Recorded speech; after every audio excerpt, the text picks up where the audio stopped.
it did not provide evidence in support of that, which is similar to what we're at this point looking at here. That case quoted Blackman. Let's see if I have a citation for Blackman. You're going to give me a minute to read all these cases, Mr. Hensel? If you would like to, I will sit down right now. Because I think you've just rattled off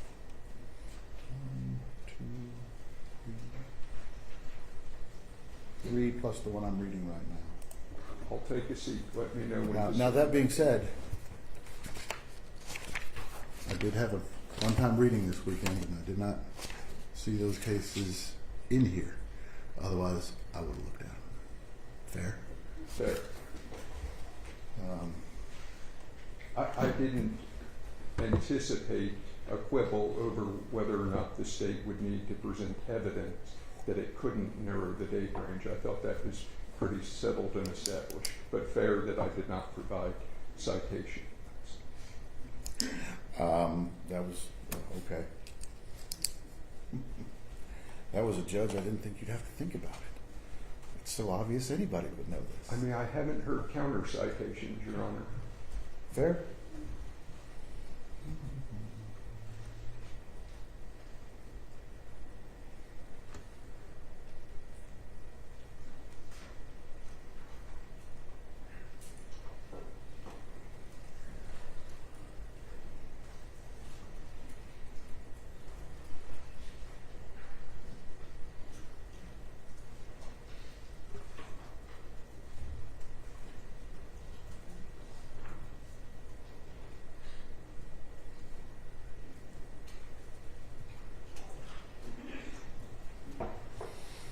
And this is from the gambling case.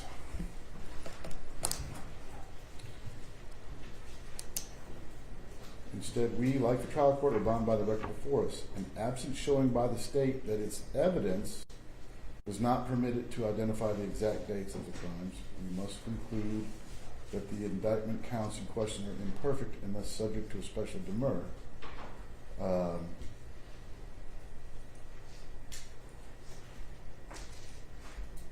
Is there a difference between, hey, we gave you a 2-year range, or they gave you specific dates in the indictment? It's from this date to this date. They didn't say a span of this year. The indictment is the indictment.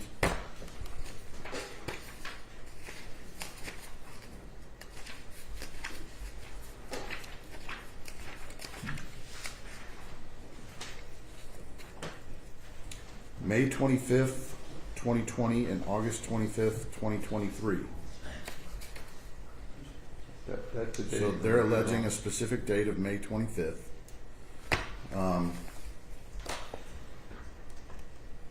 With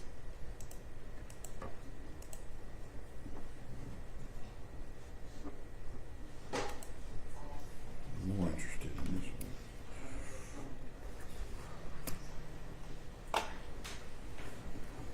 Which one was your Medicaid, the 251 or the 334?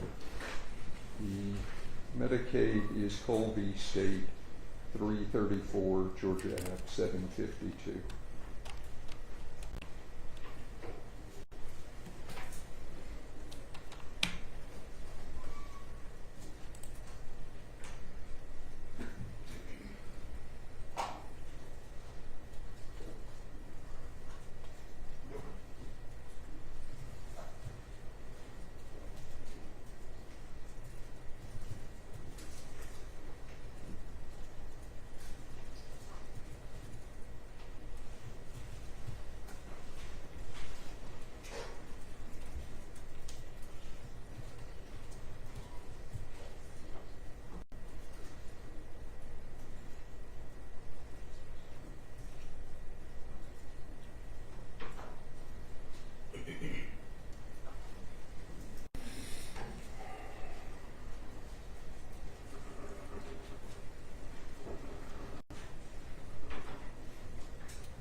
think the Cole case.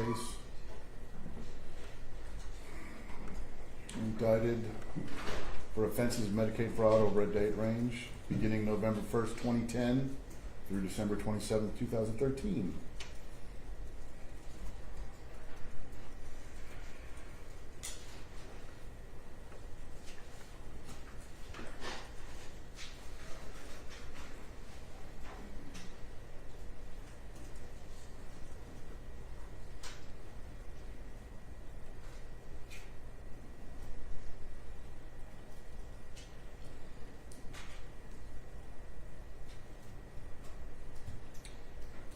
True test of the sufficiency of an indictment to withstand a special demurrer is not whether it could have been made more definite and certain, but whether it contains the elements of the offense intended to be charged and sufficiently apprises the defendant of what he or she must be prepared to meet, and in case any other proceedings are taken against him or her for a similar offense, whether the record shows with accuracy to what extent he or she may plead a former acquittal or conviction.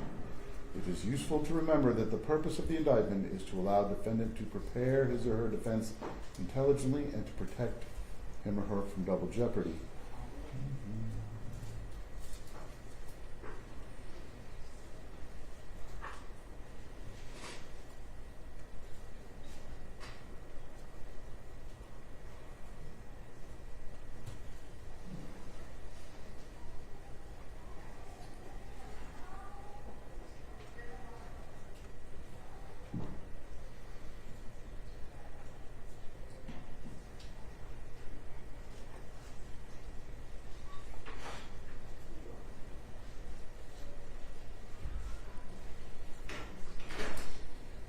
The court agreed that the trial court erred in overruling the special demurrer.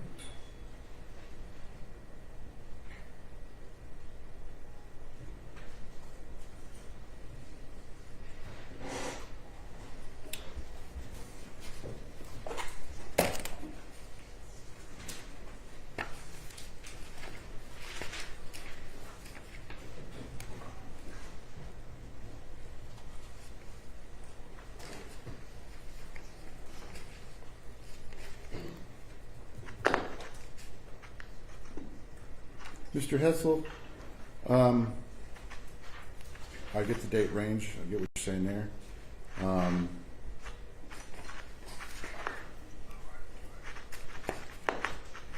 I have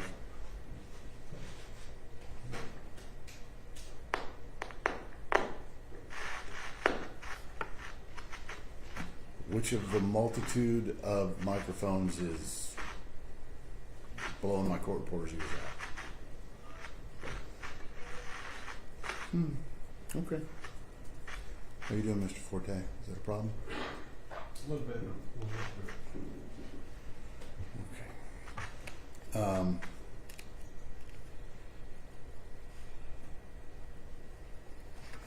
I would note that of the multitude of overt acts in count one, all have specific dates on them.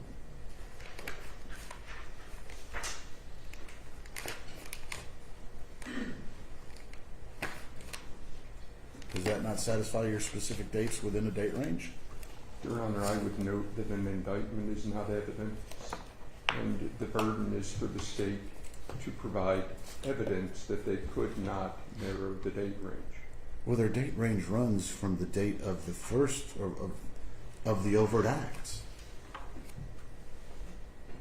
I mean, they listed a date range that is on the edges of the overt acts. Is that not specific dates? Your Honor, I think we're parsing, but what I'm going to point out is the cases that I've referenced, starting with gambling, has specific dates. It has July 1st, 1998 through July 31st, 2000. Yeah, that's a date range. Right. And we agree on that. And you're saying, count one says March 25th or 21st, 2020 through August. 2020. Right. And then within the same count, it lists specific dates that make up that date range. That's where they get the date range from. It does make allegations, yes, Your Honor. What So I'm asking... if they had listed the overt acts as individual counts, just for sake of argument here, and each of those overt acts had a specific date, we wouldn't have a special demurrer problem. But if we collectively put all those dates together and make a date range out of it, then we have a special demurrer problem? We have a date of May 25th, 2020, which is a year and a half before the land swap deal. This is an allegation. The state is saying that it ties in with their one-count RICO count. If they can present evidence to that effect, we may not have a demurrer issue. I'm merely asking for them to provide and for me to be allowed to examine whoever they bring to testify to give their date range basis.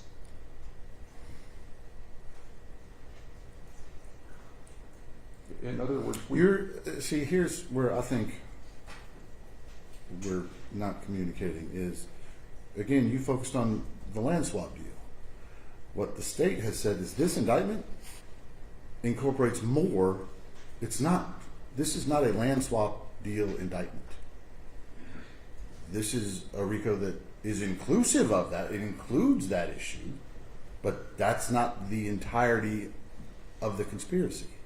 And when we talk about getting into other demurrer issues and the sloppiness of the situation, we have amorphous titles called Defend the Forest, but also that this... I've read, you're getting ahead, but yes, I hear you. Okay, so... Night of Rage, etc.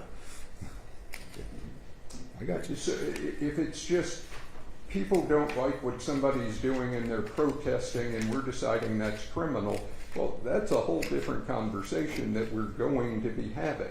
Okay, well, your argument has been heard on the date range.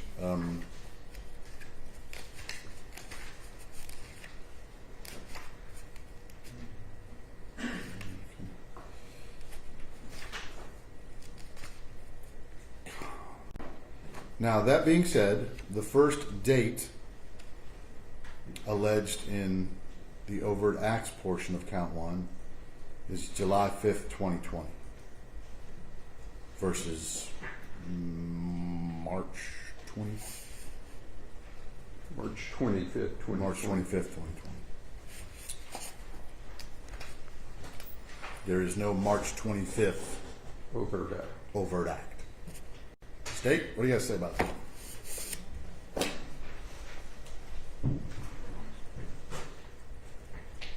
Anybody?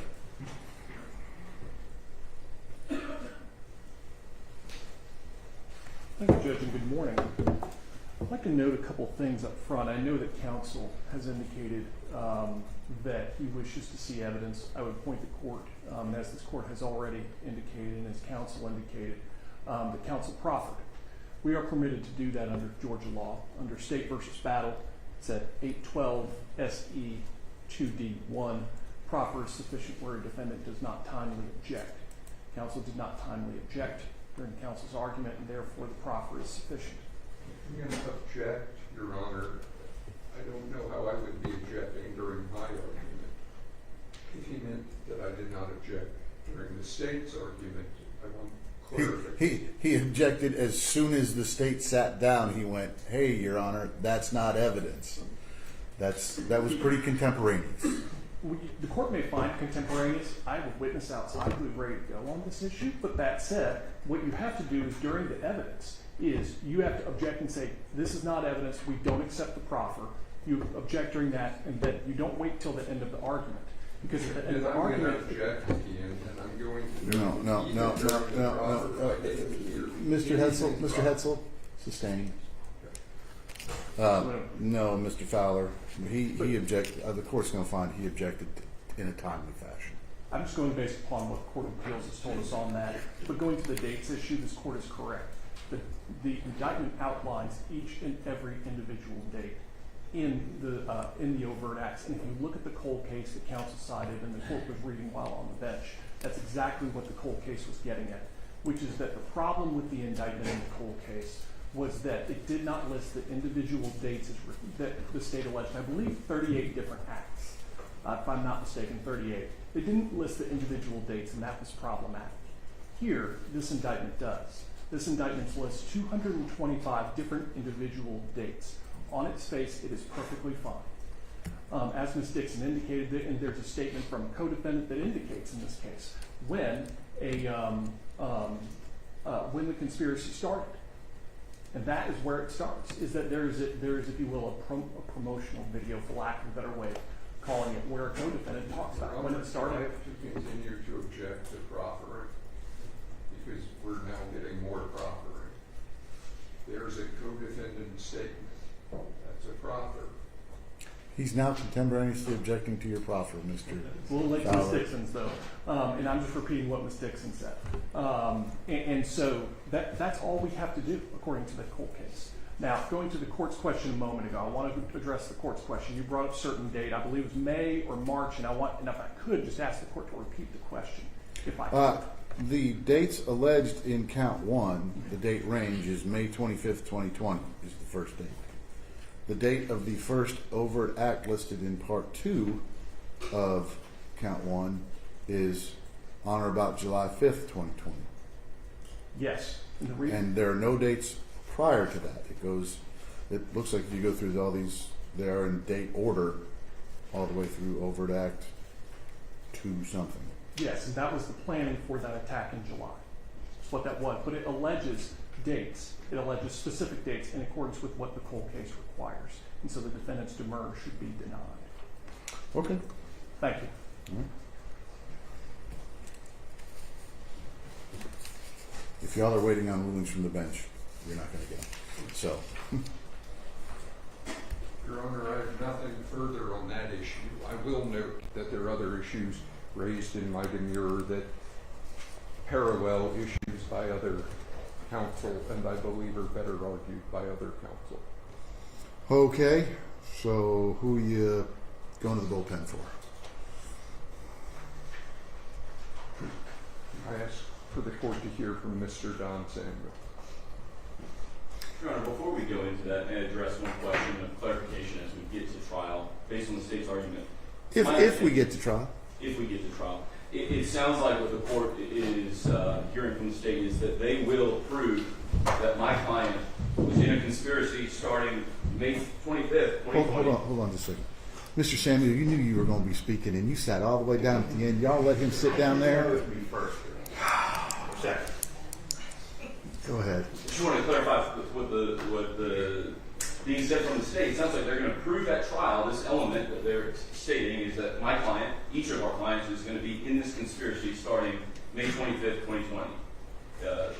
No, what it sounds like is they're saying the conspiracy started in May of 2020, and at some point or another, these 61 folks came and went through this conspiracy. Not everybody joins a conspiracy at the same time. I guess Some people join later, some people leave later, but that's the way I understand conspiracy. And the language, as count 1 is written, is that they charge Mr. Liberto with the offense of racketeering that said accused individually and as a person concerned in commission of a crime and together with unindicted co-conspirators in the state of Georgia and county of Fulton on or between May 25th, 2020 and August 25th, 2023. And then they go on with the rest of the indictment of what he did. But the language of that says that's what Spencer Liberto did. I'm not concerned necessarily with what the rest of these individuals did. I'm concerned with what Spencer did. All right, Mr. Kaczynski, Mr. Kazicki, may you interrupt? That I'm going to stop your interruption right there. Housekeeping question. Go ahead. The court's made clear that for pleadings, we have to individualize our demurrers, our motions. We can't just adopt. This is the first time in the case, I think, where we have an objection sort of procedurally that a defendant has lodged. Do you want the other 3 who are here adopting that contemporaneously?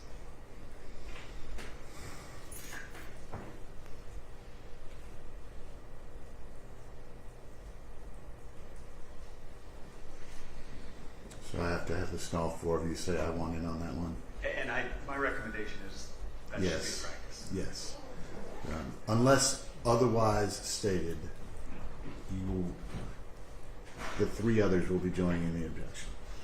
Unless you say, hey, Judge, I'm not in on that. So it's an opt-out? It's an opt-out. Okay. Yes. Understood. Thank you. All right. Come on up, Mr. Samuel. And just like we discussed, Your Honor, if we could, before Mr. Samuel begins, because Mr. Samuel does not represent any one of these defendants, if we could just put it on the record that the defendants have no objection to Mr. Samuel arguing this for the purposes of later trial. Fair enough. I think Mr. Hetzel actually, not only does he not object, he actually invited Mr. Samuel to testify on his client's behalf. So, any objection, Mr. Hetzel? Not for me, Your Honor. Okay. Any objection from any of the other counsel? I'm not opting out, Judge. There you go. No objection. There you go. Judge, there's another housekeeping matter just before we get started with Mr. Samuel. I did not think my house was that dirty. Mine is coming after preparing for this motion, so we won't talk about my house.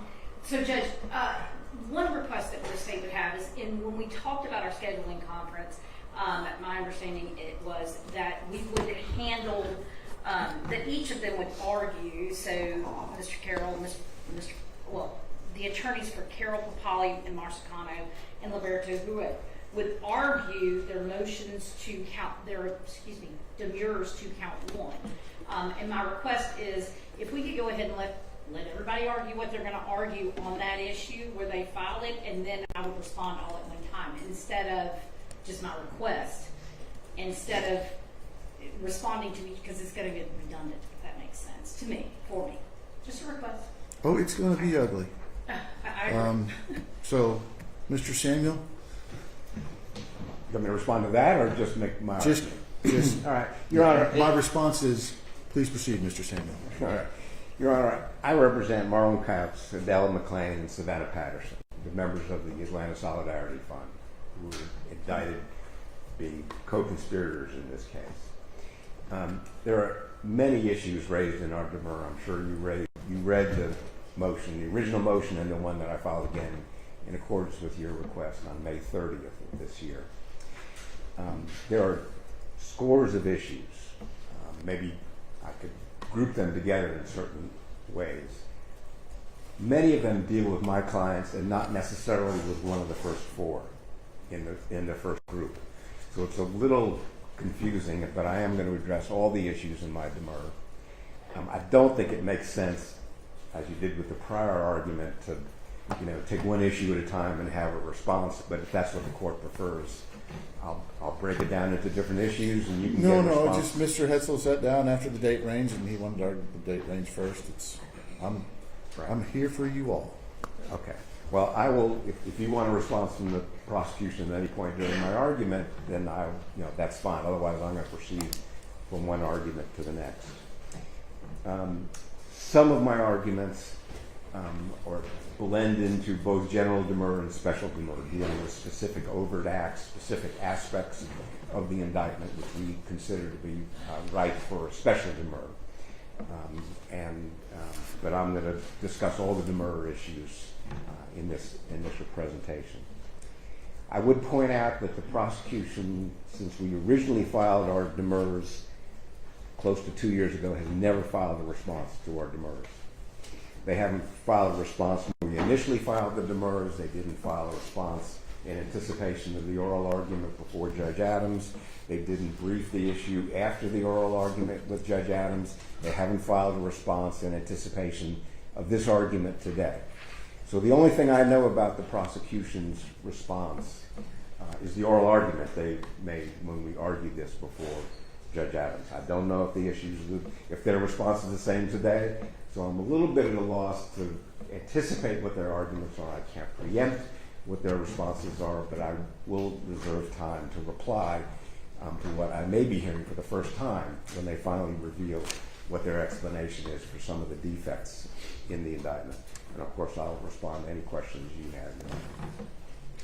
We have broken down the demurrer issues into several categories, as I said. One deals with the problem. I'm only in the RICO count, by the way. We were originally indicted on several money laundering counts. Nalprost. They were Nalprost because we filed a demurrer because they were so defective that I don't think even the prosecution contended they could go forward with those counts. They've been non-pros, they weren't re-indicted, so we're just dealing with a RICO conspiracy here. My clients, as you know from reading the indictment, out of the 225 overt acts are listed, and 80, 90 of them, maybe even more than that. But they do fit into general categories. There's a category I refer to as the scenes no blog category of overt acts. There's these allegations, and I'm going to talk about this in great specificity, but I'm just kind of giving you the table of contents at this point. There's this allegation that our three clients, in addition to unknown co-conspirators, all authored calls to action, so to speak. We have seen no evidence of that in the discovery. Now, I'm not going to sit here and argue the insufficiency of the evidence, but it would have been nice had the indictment alleged some fact, any fact, that sufficiently alleged that the three members of the Solidarity Fund somehow had something to do with authoring documents that were, again, I'm going to refer to them as calls to action or suggestions that criminal conduct should occur. There's nothing in the discovery to verify that. And it also alleges in those counts that there were unindicted co-conspirators who participated. I don't know how many people in each one of those overt acts, the scenes, no blogs, overt acts. I don't know how many people are alleged to have supposedly authored these documents or somehow responsible for what showed up in a magazine or in a zine. See no blogs? Your Honor, if you take a look at the indictment, just the very first series of overt acts, look at just overt act 6, for example. That's the first one. 5, 6, 7, 8, 9. Got it. The URL. Gotcha. Yeah. And just so you know, and I'm not sure it's necessarily relevant to a demurrer, we've even sat down with Mr. Fowler a year and a half ago and said, where is the evidence that either Mr. Couch or Ms. McLean or Ms. Patterson authored these, submitted them? What does it mean to say that they are co-conspirators along with unindicted, unknown co-conspirators who authored, these blog posts? And we were given essentially nothing. We were shown one document where the two names appeared on the same document. Atlanta Solidarity Fund and the Scenes blog appeared in one document together. There's no other evidence we've been shown. Now, again, I'm not sitting here arguing that they got to prove their case in the indictment, but they have to allege the facts, which put us on sufficient notice so we can defend the case. That's the essence of a special demurrer. Allege sufficient facts so that the defense can prepare for trial. And they've alleged in the whatever you want to call them, scenes no blog, overt acts, dozens of them. We're having to deal with trying to figure out who are unindicted, unknown co-conspirators. I assume they are not able to name them either, but at least by category. Where are these people located? What role did they play? What role did the three defendants who were listed in these overt acts? Over and over and over again. 3 people plus all the unindicted co-conspirators, all supposedly committed every one of these 30, 40 overt acts, all dealing with the Scenes blog allegations. I'm going to talk about those allegations more when I discuss some of the First Amendment problems here. So there are also numerous overt acts where they say there are known co-conspirators, but don't identify them. They've given us no information, zero information, about who the known unindicted co-conspirators are. Take a look at the overt acts beginning at 63 through somewhere in the mid-70s. Maybe not quite a dozen, but almost a dozen overt acts where they say the defendants, again, always putting them as a group, they rarely, sometimes, but rarely even try to distinguish between Mr. Cass, Ms. McLean, and Ms. Patterson. But they say they engaged in various criminal acts with known unindicted co-conspirators, but never provide us information about who they are. That's a special demurrer issue. There are out of the 224, 225 overt acts, it is impossible to figure out what are the actual predicate racketeering acts that are the object of the conspiracy versus overt acts which are perfectly innocent conduct. There's a clear distinction in the law between what is a racketeering act, a predicate act, has to be one of the codified crimes that satisfies the requirement in the RICO statute for to be a racketeering act, and an overt act, which can be perfectly innocent conduct in any conspiracy. If you and I decide we're going to go rob a bank, the object of the conspiracy is bank robbery. It's easy to identify, bank robbery. You give the elements of the offense, an FDIC-insured bank, and et cetera, et cetera. An overt act might be that you and I had a phone call. That's not a crime that we had a phone call, or we drove to a store and purchased a gun legally. That would be an overt act, as opposed to the racketeering act, which is the actual bank robbery stuff. The overt acts in this case don't differentiate between the two. And not a single overt act, not one, in this entire indictment, 224 overt acts, not one goes through the elements of any crime. So they really all are just overt acts, and there's never an identification of a predicate act in which they have alleged the essential elements of the offense. And we've cited to you the Heath case and the Sanders case. We put them in various places in our brief in which the court have said whenever there is a compound crime, and RICO is the essence of a compound crime, you have to set forth the elements of the underlying predicate offense. Not once in this indictment. The substantive crimes that I'm not involved in obviously go through the elements of the offense. But not one time in this indictment do they say that Mr.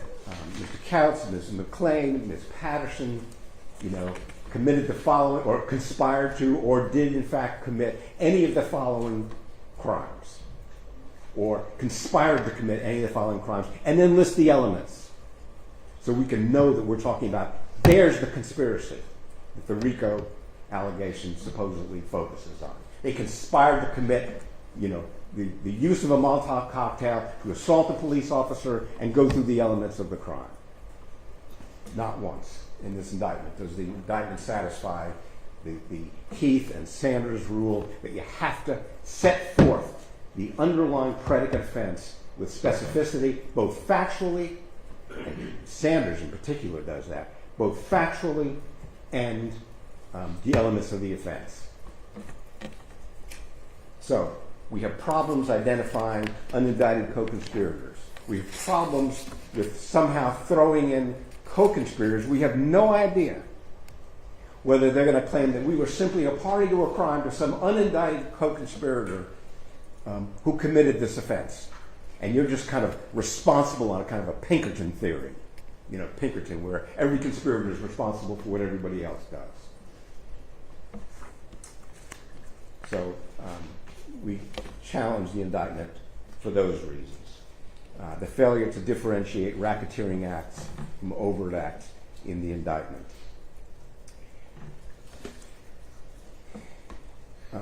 Because merely reimbursing someone for money is an overt act. There's no doubt about it, it's an overt act. Sure. But you got to spell out in the indictment, and I'm going to come to this shortly, how did the overt act further the goals of the conspiracy? It's not just a question of proof at trial. When I gave you the example of a bank robbery, when you and I went to the store to buy a gun, yes, that's an overt act. But did we go to the store to buy the gun in order to go rob the bank? That's what's got to be in the indictment. You got to show how the overt act materially advances the cause or somehow is related. All this says is we bought food. Is the word you're going for nexus? Yeah, of course. Well, it's the essence of RICO, is the nexus between the racketeering acts and the enterprise. The nexus between the racketeering acts and the overall scheme here, which is completely missing. But I'm not even there yet to talk about the relationship. The enterprise itself is shockingly ill-defined, if you will. I don't mean to get so overwrought here, but that the enterprise is defined at various places in the indictment, most notably around pages 23, 24, 25. This is all in the indictment. This is not, the introductory stuff. This is count one. They allege the enterprise beginning on page 24, actually in 25. At various parts, the enterprise is defined as a movement. Can you imagine that? That an enterprise is a movement? The civil rights movement would be characterized as an enterprise according to the Attorney General's office in this case. At other times they describe it as a coalition. I don't even know what that means. I know what the word coalition means, but a coalition they describe of environmentalists plus anarchists plus eco-terrorists. I know what Mr. Fowler's going to say, or Ms. Nixon's going to say, or representatives from the AG's office, they're going to say, well, an enterprise can be just association in fact, and that's true. It could be a police department. It could be a governor's office. It could be anything. But somehow it has to have some defined structure. That's the United States Supreme Court case, Justice Alito wrote in the Boyle case, in my brief. That the enterprise can't just be the acts themselves. You can't define the enterprise, which is the essence of RICO, racketeer, influence, corrupt organization. That's the O in RICO. There has to be an enterprise which is separate and apart from the acts that are committed. If you're just going to allege a bunch of crimes, you don't have RICO. And you have all kinds of venue problems at that point. You can't prove that the acts occurred in Fulton County or DeKalb County. You even have statute of limitations problems. If they're all part of the enterprise, that's why you use RICO, is to try to get them all into one case. But the enterprise here is so ill-defined and so hard to grapple with. And I'll point out that my predecessor up here at the podium, his argument's fine. I think his argument's wonderful. I think another way to characterize his argument is if the enterprise throughout was to prevent Cop City or the training center, was to prevent building on the farm, how could they allege predicate acts that occurred before either of them existed? They couldn't have been predicate acts relating to the enterprise. That, to me, is the problem with the date ranges they've used, with the earlier overt acts. If the enterprise was designed, the whole purpose of the enterprise, the existence of the enterprise, was to stop the training center and to protect the forest. Those were the essence of what put these people into one group. And yet it occurred before any of those things happened.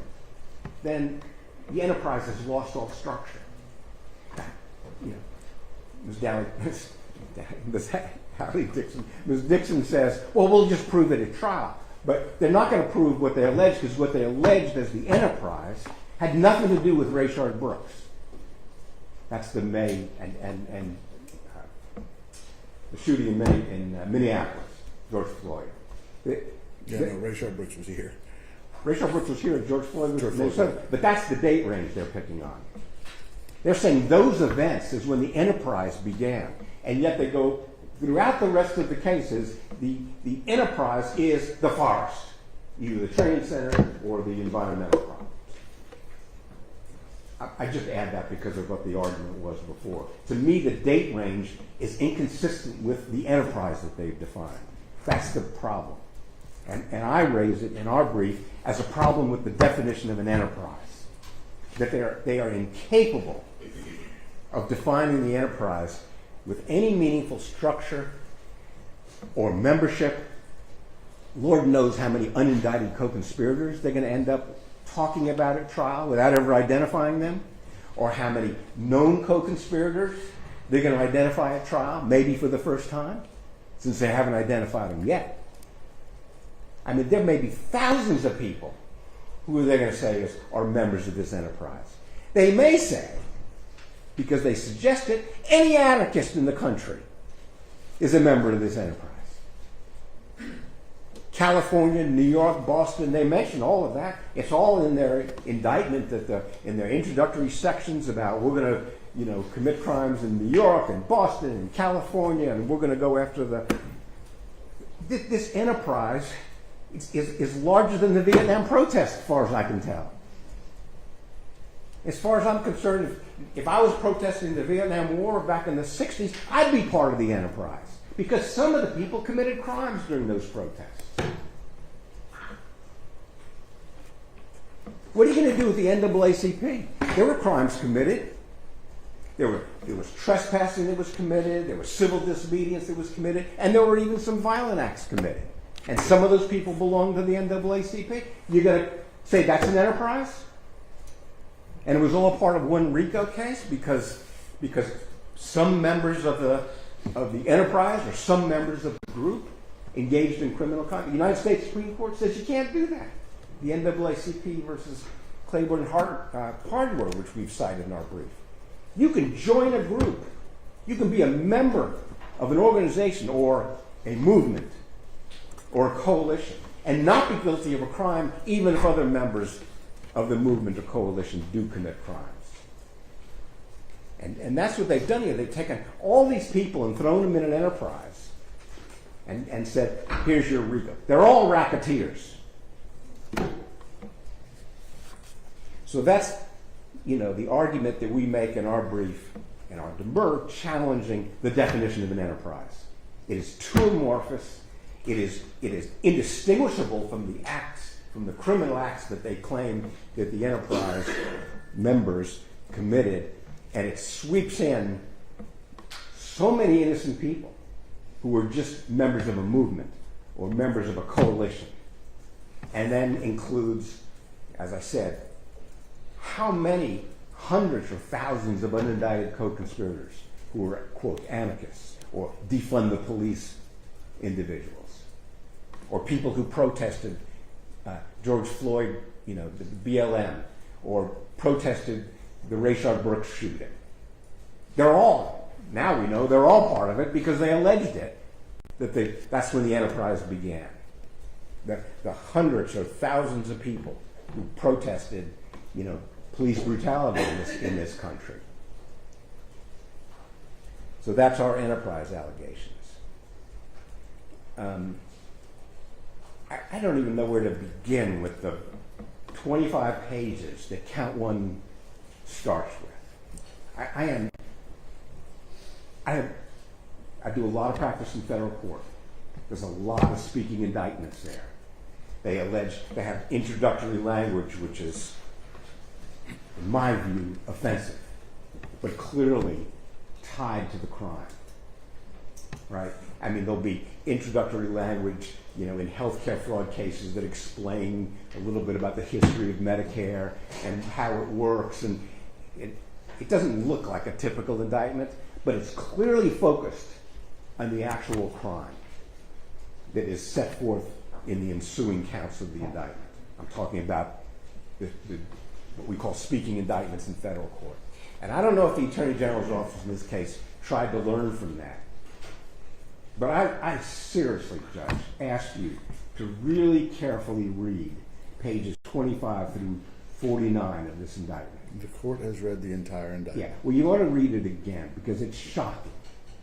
It is absolutely shocking that any prosecutor in this country would think that belongs in an indictment.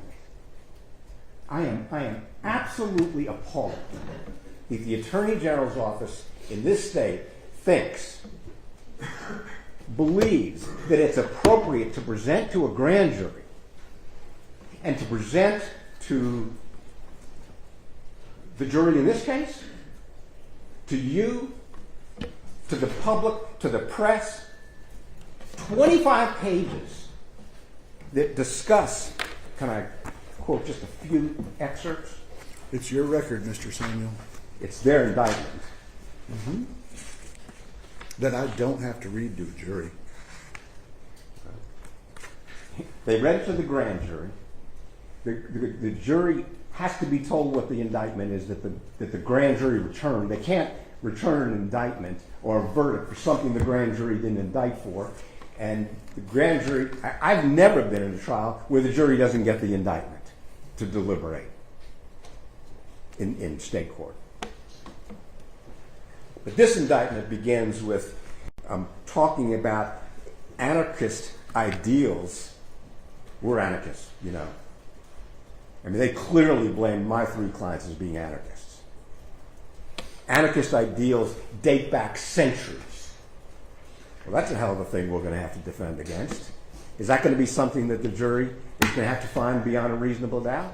Are they going to be told about the history of anarchism? Are they going to present evidence of that at trial? Violence is part of the anarchism in some anarchist beliefs. Anarchists often point to law enforcement as one of the chief violent actors in society. Violent anarchists often engage in violent activity towards law enforcement. This is totally ill-defined. We're not talking about our case. We're not talking about our case at all at this point of the indictment. But you want to know some other examples? Well, they provide them in the indictment. Examples include 2020 movement in Portland, Oregon, Seattle, Washington, the latter known as the Capitol Hill Autonomous Zone, that's in Washington. And of course, later there was the Autonomous Zone in Atlanta. This is all in the indictment. This is all what the grand jury was asked to sign their names to. And then it goes on to start quoting anonymous people, black-clad, masked people who gave speeches about defend the Atlanta forest. They put that in the indictment, as if that's relevant to anything that's going to happen at this trial. Are they going to just abandon the confrontation clause? Are they going to put in evidence of what masked people said outside the courtroom, never going to be cross-examined about what this movement should be doing? We need to kill more policemen.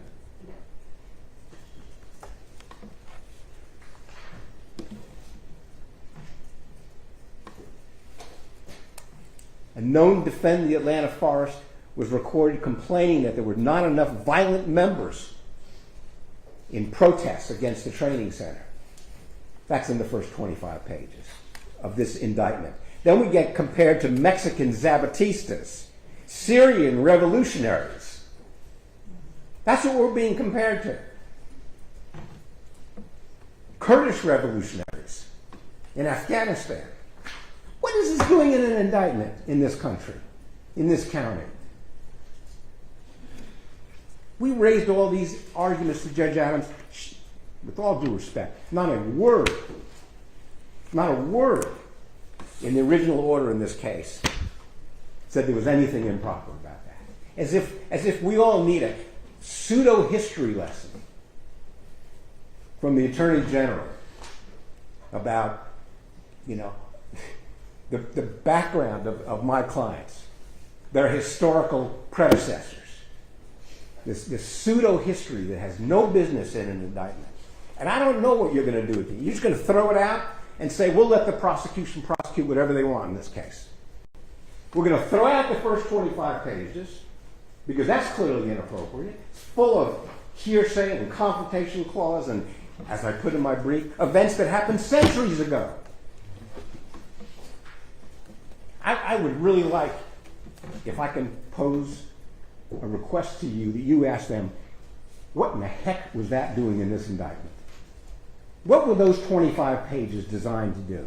Who was the audience for those 25 pages? It is, I think I've already said it was offensive. That you may be able to gather from my tone of voice.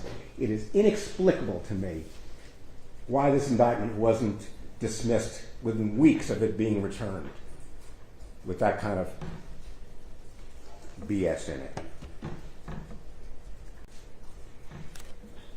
We have devoted a substantial part of our demurrer to the First Amendment issues in this case. And they are, the indictment is just saturated with assaults on the First Amendment.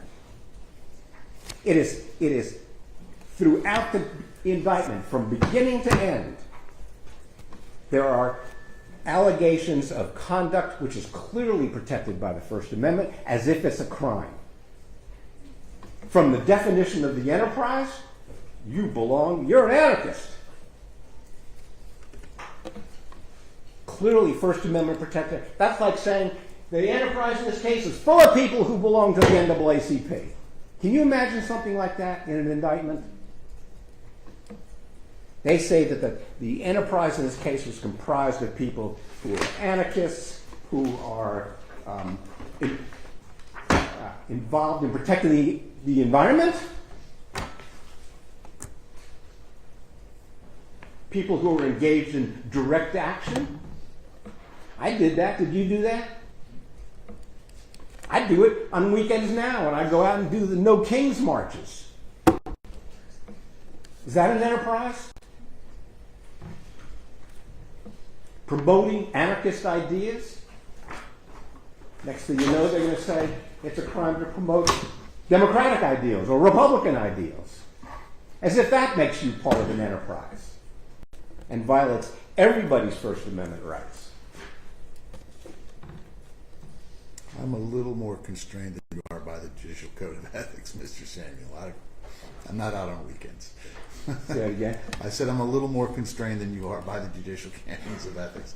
I don't go out on weekends. Yeah. Well, I know I've seen members of my colleagues in the defense out there, and they wonder, I guess we're next. Right? We're out there protesting, probably trespassing, not within the bounds of where the parade is supposed to be.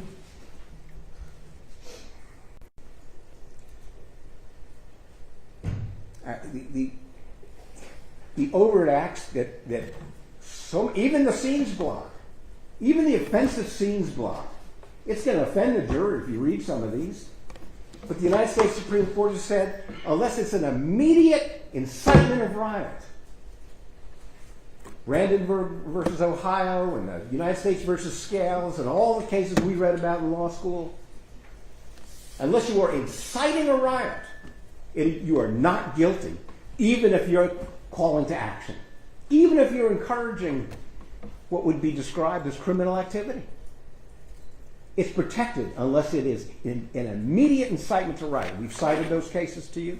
I keep telling you that because I don't want you to blame me for bringing up cases here that weren't in the brief. I wasn't blaming Mr. Hetzel. I was I- just commenting. Yeah, Well, thank you, Your Honor. we're on the same side here. Couldn't tell by that. You couldn't tell.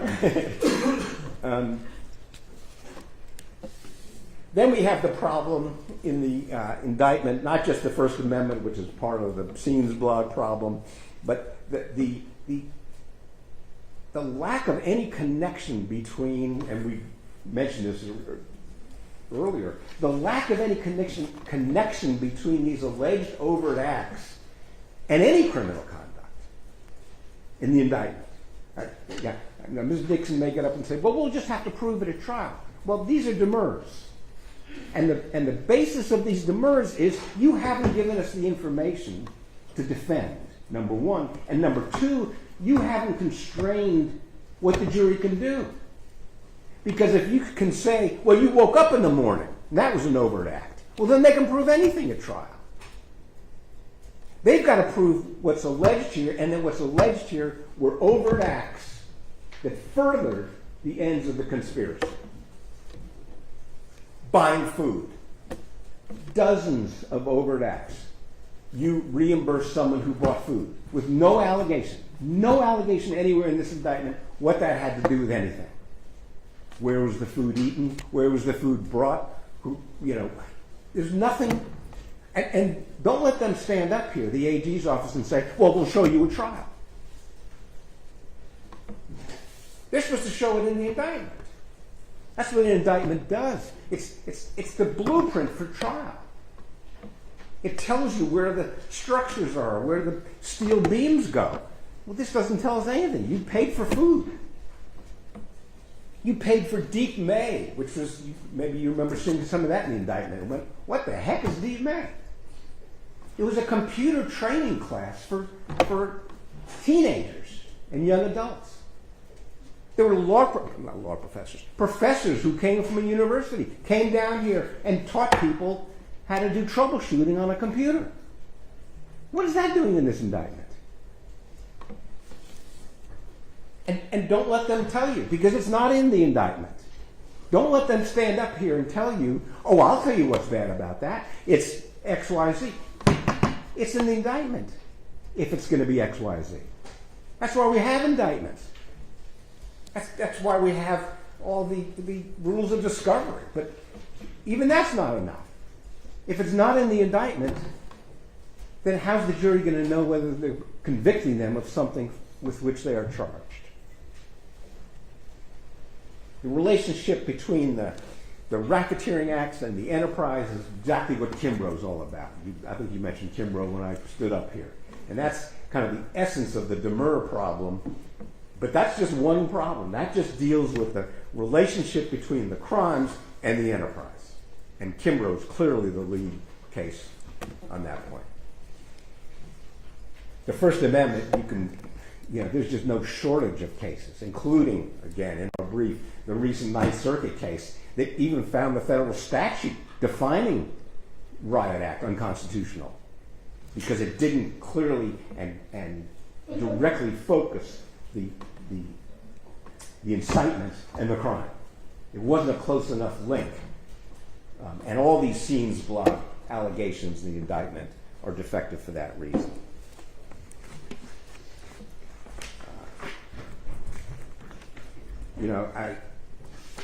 I mentioned before this whole problem of all these overt acts that just have who knows how many different members, unidentified, some known, some unknown, and I have no idea. I've been working on this case for 2 years. I've been representing the clients for time before that. You know that from the filter team problems. To say that Counts, Patterson, McLean, and a bunch of unindicted co-conspirators all did X. How am I supposed to prepare for that? All three of them did it? One of them did it? The unindicted people did it? But you're all being held responsible. You're all being held responsible because you're parties to the crime without any definition of who did what.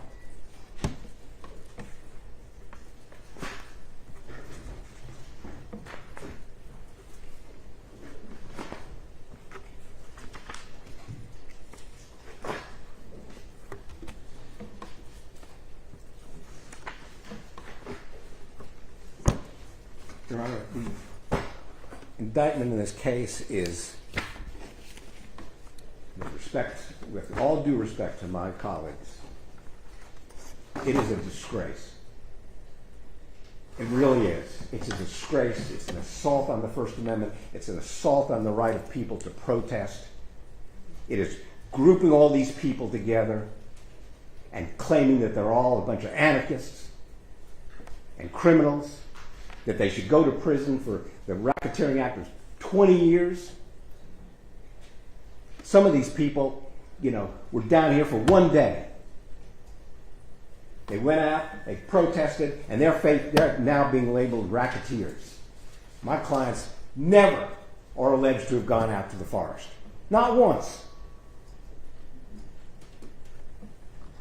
They are firm believers in the First Amendment. They exercise their rights under the First Amendment. They have a right to do that. You should be protecting it. The AG's office should be protecting it. And if necessary, we will be asking the jury to protect it. But you should put a stop to this with all due respect, Your Honor. You should say, you want to indict someone for throwing a Molotov cocktail, indict him for throwing a Molotov cocktail, and don't indict 61 people. You want to indict someone for threatening a construction company, indict him for that, if you got venue. And I ask you to grant the general demurrer, grant the special demurrer, and tell the Attorney General this is not how we conduct criminal business in this state.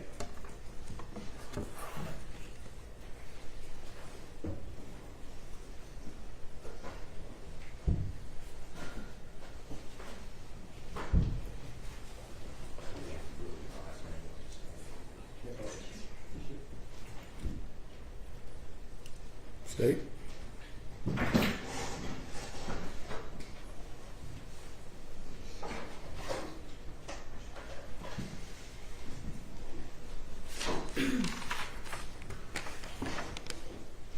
Because I think I'm gonna start, do my best to answer what was alleged and argued, and yet still stick somewhat to an organized presentation of the argument to you. To do that, I'm gonna start with just a key point. Excuse me. First, one of the things that is important is there was an argument about the introduction as if it was separate from count one. I would just like to point out for the record that the introduction to this, which talks about, defines, and articulates facts pertaining to the enterprise, is actually contained in count one. It is part of count one. So that introduction in the body of the indictment is part of count one. That's just a housekeeping thing. However, there's a couple I think of... that was part of his complaint.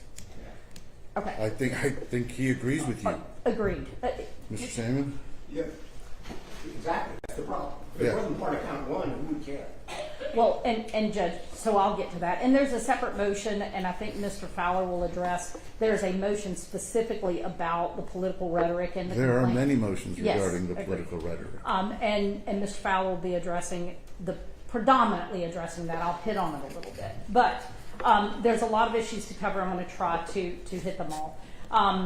And Your Honor, the indictment in this case charges the necessary elements of conspiracy to commit RICO.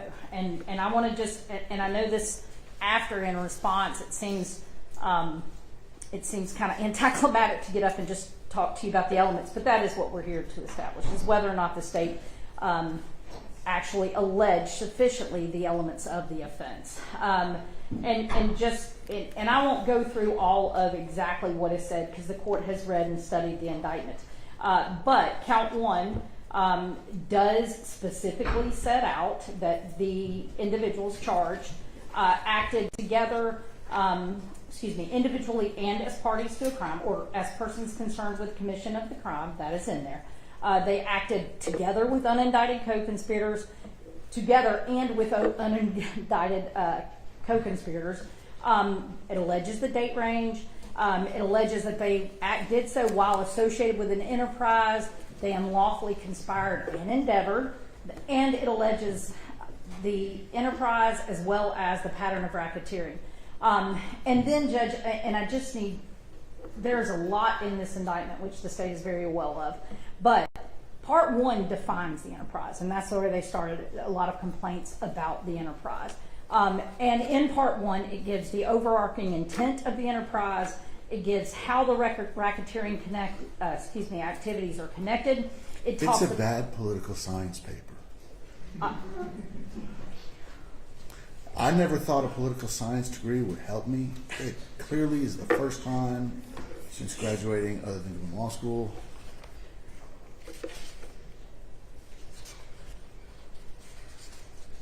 There's problems with this. And Judge, I will get back to or what might be surplusage or unnecessary in there. But the reality of it is that as far as whether we alleged, because one of the things they're saying is that How is Aleppo? I'm sorry? How is Aleppo going to go in front of a jury? I'm sorry. How is Aleppo going to go in front of a jury I don't know in what this Aleppo is. case? Okay. Mr. Fowler said you'll handle that. Okay. All right, Judge. So to address everything, because we need to establish the record, there are two key things that are in paragraphs A and B. Two instrumental and key things. Paragraph A, the indictment alleges that each individual charged in this indictment knowingly joined the conspiracy in an attempt to prevent the training center from being built. It also alleges that the conspiracy contained a common purpose to commit two or more acts of racketeering. And then in count B, Judge, the indictment goes on as in describing the enterprise. In paragraph B? Yes, paragraph B in the introduction, Judge. It goes on to articulate and allege that the defend the Atlanta force, which is the defined enterprise, is a self-identified coalition and enterprise, and then it goes on. And what is key, though, because we do have to allege the nexus, is that paragraph B to the introductions affirmatively alleges that defend the Atlanta forest, this enterprise, conducts direct action designed to prevent the construction of the Atlanta Public Safety Training Center and Shadowbox Studios and promote anarchist ideas. That the self-proclaimed direct action has included vandalizing private property, arson, destruction of government property, attacks on utility workers, attacks on law enforcement, attacks on private citizens, and gun violence. It also alleges that the purpose of these actions is to prevent the construction of the Atlanta Public Safety Training Center and a movie studio, all while promoting the virulent anarchist ideals. So in the intro paragraph to the indictment, it sets out what the enterprise is, who this group is. It gives a lot of other detail, which I'll get to, but it also establishes an allegation regarding a nexus between their activity and their end goal, or the motives and the end goal of the participants in the conspiracy or the enterprise, excuse me. And so then in count 2, I'm just gonna, what do we have to allege? Count 2 says the defendant committed overt acts to affect the object of the conspiracy, which include acts of racketeering activity as described below. The indictment then sets out 225 overt acts, some of which are predicate acts. And I'm going to talk, unfortunately, extensively about which of those are and what the law is there. But those 225 overt acts contain allegations of a multitude of racketeering activity acts. And they include influencing witnesses, assault, aggravated assault with firearms, domestic terrorism, arson, and acts and threats involving arson and felony obstruction. And like I said, I'll address some of where that is in a moment. But as the court knows, and as the defendants have argued in a lot of their motions, the test for general demurrer is, can a defendant admit all of the facts in the count, in each and every count, the entirety of the indictment, and still remain innocent? And I'm going to come back to that because Mr. Samuel didn't really address it, and I believe others will. But that is what the test is. And the state asserts that Judge, and we can bullet out, they absolutely, general demurrer is not going to get them there, because if they admit each and every allegation in this indictment, they are definitely going to be guilty of multiple offenses, including RICO. Now, I'm going to go ahead, Judge. Let me see. All right. Whether the enterprise was sufficiently alleged, there is a multitude of arguments from different defendants about the structure. Mr. Samuel did mention it. And I'm going to read for the court. All right. Yes. Thompson v. State, 211, Georgia App, 887 at 890. It's a 1994 case, Judge. That is just one of the things it says, is that appellants contend that they did not have requisite knowledge of the criminal element of enterprise to sustain their RICO convictions. But none of the provisions of the RICO Act, however, requires that each and every defendant in an enterprise have full knowledge of all facts or all facets and elements of the enterprise, and that all members or actors, and all of its members or actors. An enterprise is not a criminal act itself. It is a description of the entities involved in the RICO violations and may include activities involved in illicit as well as licit activities.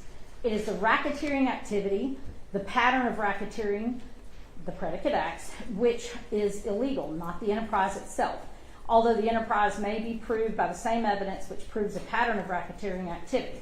And Judge, in addition, and we'll talk about the structure in a minute, but while some structure is required, this indictment more than does that. And in paragraph 3 of the indictment, as far as how we allege this enterprise, I mean, this indictment talks about how they recruit, how they're trained, what the connection to each other is, what their motive is, what their end goal is, what different, it alleges different... Paragraph 3? Excuse me, I'm sorry, I'm just going... Paragraph 3 of the introduction explains how the propaganda, recruiting, providing finance. It talks about. Just give me a page number, because paragraph Oh. 3, count 1 has A, B, C. Part 1. You have part 1, then you have A, B, C, D, F, then you have part 2. Gotcha. So, Let me- 2 seconds, Judge. I did say paragraph 3, and I apologize. part 2 is the overt acts.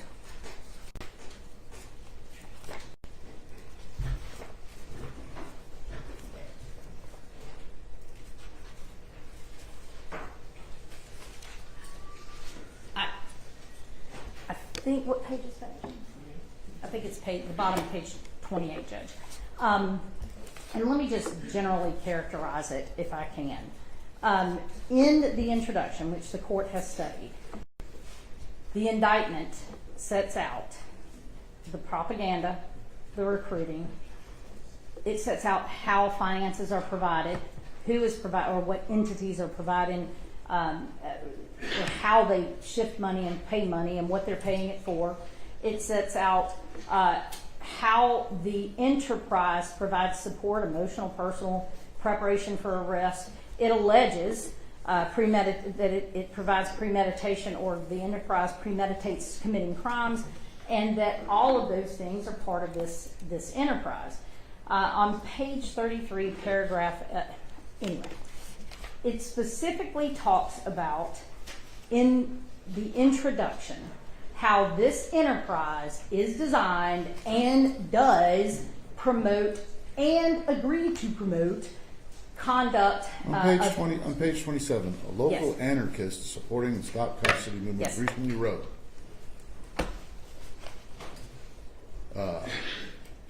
any idea who that is?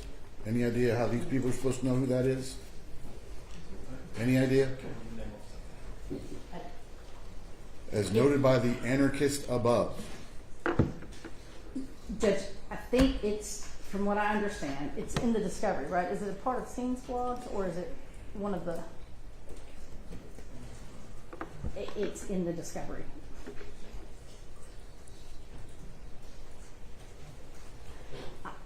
The indictment. Yes.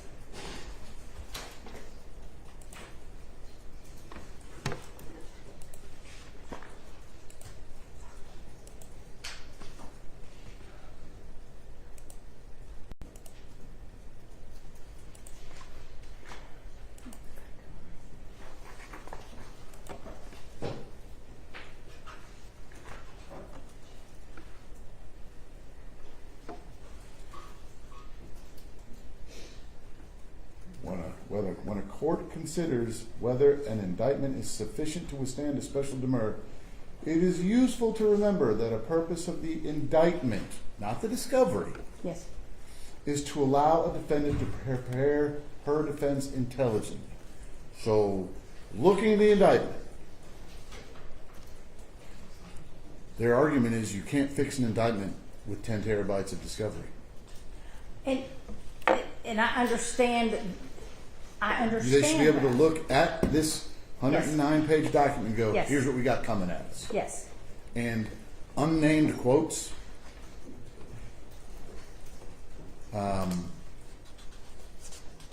that's problematic. And as It's in the discovery is not a good answer, is what I'm telling you. So, and Judge, let me just go ahead and skip to this issue.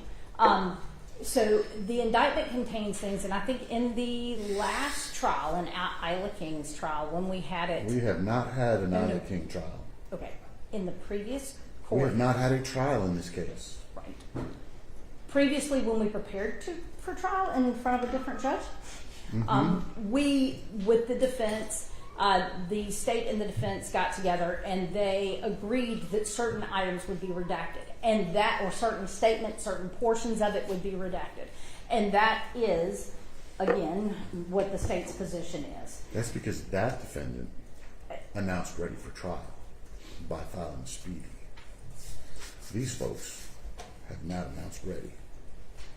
And the state's position. And again, Mr. Fowler is going to, do you want him to go ahead and do it instead of coming back around to it, because he is prepared to I'm here for the articulate duration. Y'all do whatever order you want. do you want to go ahead and address the rhetoric issue? Because I think there's a separate motion, but let's go ahead and address that.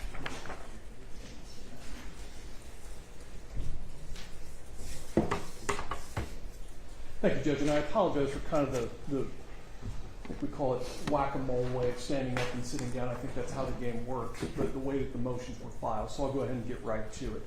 And that is that one of the things... I just want to keep up. What motion are we on now? I believe it's number 17 on your list. 17? Yes. No. Well, it's the same motion, and this is the issue that we had. It's the same motion that they just argued, but it overlaps with 17 is what I'm telling counsel. And this was our difficulty in getting prepared for this, is that there are separate motions that are filed by certain defendants that also contain the same argument in the first motion that Mr. Samuel just argued. So that's when I say 17. It's a separate motion that was filed by Mr. Carroll that is on the list, that is also included in the argument that Mr. Samuel makes. So when I tell him 17, that's why. Yes, Mr. Schwartz? No, we're happy to cooperate here. Let's see how it goes. Look, there's no question that there's a ton of overlap. And I understand that's why the previous judge may have done things the way she did. That's the way she's used to working, and that's fine for her. And I made you guys parse it out separately. That doesn't stop the fact that there is overlap between y'all's motions. So, all the housekeeping in the world isn't going to stop us from being a little bit sloppy and piecemeal. Go ahead. Thank you, Judge. So let me start with this, which is that one of the things that was raised was the complaint that the Scenes blog did not adequately allege in the indictment that they are able to attack that. Now let me give the court a little bit of background, because the court kind of made a little face when they started talking about the Scenes blog or scenes.blogs.com, whatever it is.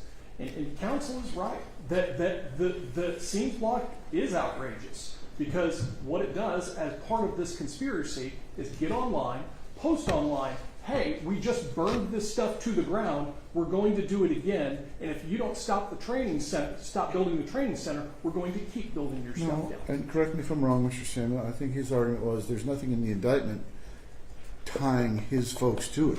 We got the metadata from their whatever. We got something. It's just these folks, along with people we don't know, or unindicted co-conspirators that are unknown, along with people we don't know. So, Did publish. Basically, keyboard warriors. Did publish. Yeah, not just keyboard warriors. I mean, keyboard warriors get up and argue a purpose. This went further than that. This went further than that. This went much further than that. This was a purpose. This was intended to intimidate witnesses, and that's the allegation. Because if you look at it, we give them the date, we give them the internet website, we give them the contents of the post, we give them the intent of the post, and we say who did it and that they published it. That is a lot of information. That is a lot of information to be part of an allegation. We didn't just say that they believed this. We didn't just say that they did. We give them date. We give them date. We give them contents. We give them purpose and intent. We give them motive, and we allege who did it. That is plenty to do it. And in fact, we actually allege, if you take a look at it, we allege the elements of witness intimidation in that overt act right there, which would be sufficient as an independent crime in and of itself. But this is merely an overt act, and overt acts don't require that there are crimes. So not only did we sufficiently allege it, but we more than sufficiently alleged it. And I know that it appears that Mr. Samuel had his caffeine this morning when he got up here. But the reality is that we did more than we needed to do when it comes to the Scenes blog sort of stuff. They claim that it's First Amendment protected. And there are First Amendment protections, and we're starting to get into a little bit of a different argument over breadth, which I will address differently, which I'll address a different argument, I think, unless I need to go ahead and do it now. But obviously, you can't just say anything that you want.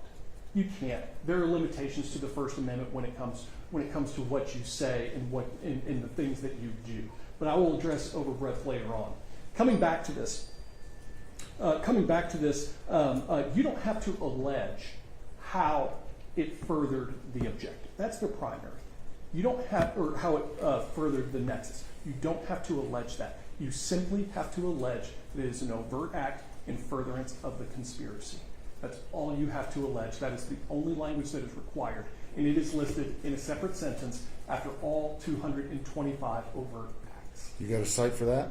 But it's back. I will get it to the court. Go get it. I want it now. Um, No. If it's at your table, I want it. What is the principle that you're being recycled? Yeah. But you don't have all you have to to. allege if something is an overt act in furtherance of the conspiracy. You don't need a nexus between that. The overt act? Yes, the overt act. As to the political rhetoric, what the court called, I think, a bad political science paper. A bad political science paper we got from the defendants themselves in the documents that we located, in search warrants, in the forest, and documents that we found. This is where we get it. And it's important to understand that this is how we get here in this case. And I know it reads unlike anything we've seen before. It's certainly something that I've never seen before. And let me give the court a different example of indictments that are fine when you do something like this. And I know we've talked about gang cases before. This happens in gang indictments too. How do gangs get where they are today, leading to the violence or the fraud that they do, kind of depending on the gang. And you can do that. You can make that part of it. And I'll cite to the court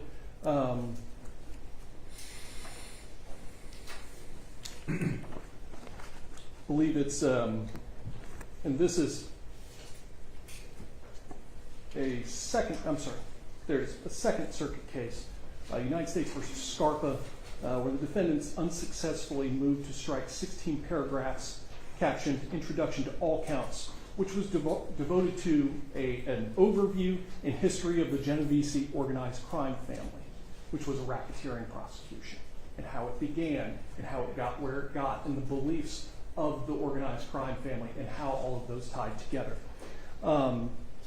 In addition to that, and even if the court doesn't think that that language should be in the indictment, what's interesting is that counsel filed a demurrer, but I'd point the court to a... You gonna give me a cite on that one?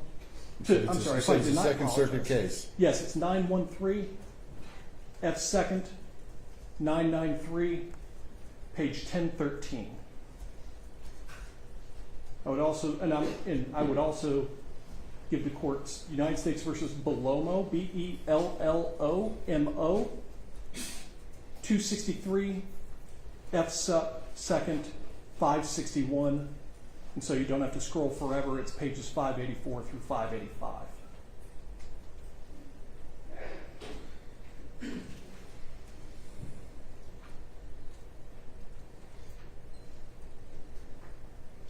Now, I know that counsel filed a demurrer to the indictment, but demurrers are not the proper vehicle for this. The proper vehicle and the remedy that counsel needs to ask for, and the proper remedy is if there is surplusage in the first part that this court does not think needs to go to the jury, in which case it would be surplusage. The state doesn't have to prove it, would be to ask for it to be redacted. And there's a case, it's just an opinion out of the Superior Court of Cobb County, so it's not persuasive on this court, but it's well written, I will say that. It's not persuasive? Yeah, Cobb County. It's not binding on this court. How's that? Maybe that's the better terminology. I don't know which judge wrote that, but I hope they're not listening right now. And it is 215 Georgia Super Lexus 7038. And it's a finding in a motion for new trial. The trial counsel was not ineffective for a failure to file a non-timely demurrer. And they don't really talk about the timeliness of it. But it does say, in such a situations, a motion to strike the surplusage, which was never filed, rather than a dismissal of the entire count, is the appropriate remedy. And it cites to United States versus Pittman. That's 285 F. 2nd 378. It also says that even if an indictment is lengthy and needlessly verbose, it does not mandate that it need to be dismissed. Instead, the defendant's proper recourse is to file a motion to strike surplusage from the indictment. That's United States versus Watson, 2008, U.S. District, Lexus 59323. There are Georgia cases on that as well. where the cases have found that refusing to strike surplusage in an indictment is harmless. That's, I think it's Malov, M-A-L-L-O-V. I don't think it cut it off in Malloy. I think it's Malov, however you say it, versus the state. 293, Georgia 350. Supreme Court dealt with an indictment charging Medicare fraud, which included language beyond the statutory language. The court noted that surplusage does not vitiate an otherwise valid indictment. And that cites to State versus Barnett, 268, Georgia Appeals 900. I would note that in the Barnett case, the court ordered that the term family violence be redacted from the indictment in the introduction. It doesn't really get into how it wasn't, but somehow it made it to the jury. And the court later found that that wasn't an issue because it wasn't something that the state had to prove. And so this allegation that the jury read it and therefore convicted because they were somehow poisoned by that or tainted by that, the court dismissed that and said no, it has to do with the evidence that goes before the court. Finally, there's another case that stands for it. I'll go ahead and give it to the court. It's Eidson versus the state, E-I-D-S-O-N, 262, Georgia Appeals 664. That's a 2003 case.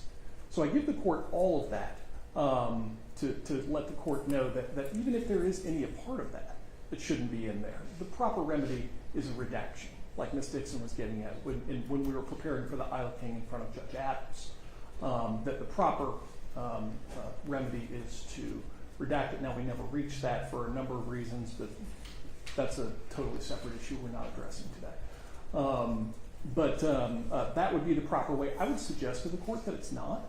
That these are things that these defendants had in documentation, things that they wrote, things that they said, all of that sort of stuff.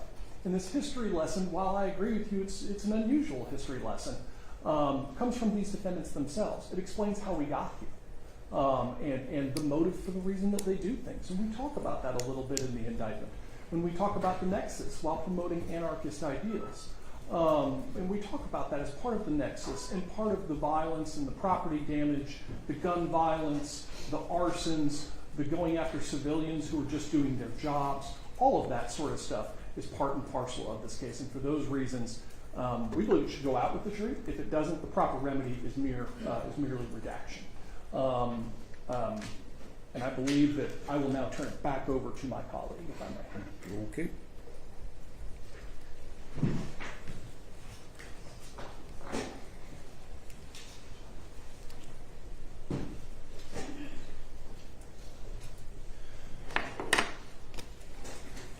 So that's the state's response regarding the alleged rhetoric in the introductory paragraph, Judge.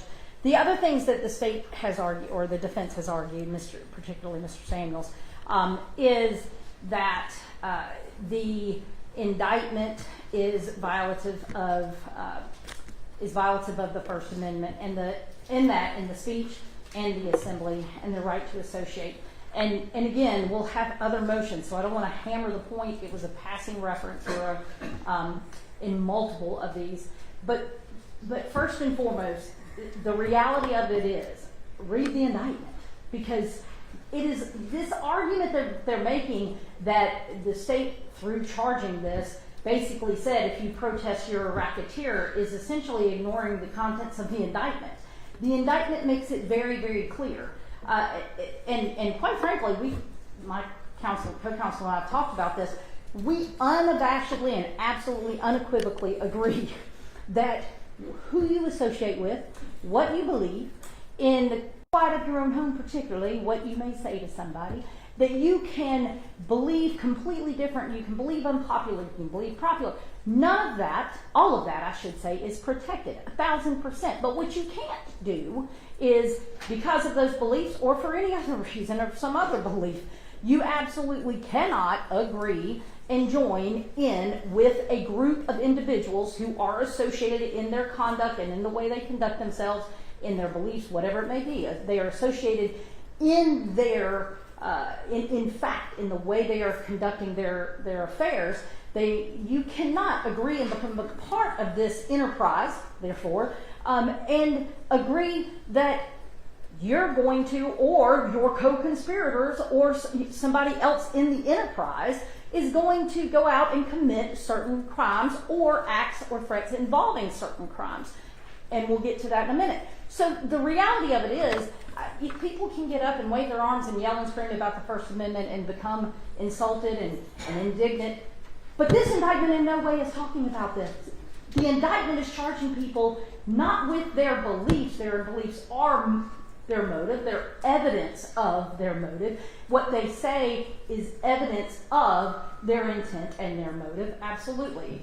The state will say, yes, that's true. That's established law in this state and elsewhere. That speech can be used as evidence of intent and motive. But the reality of it is that while you can associate with who you want, you can protest.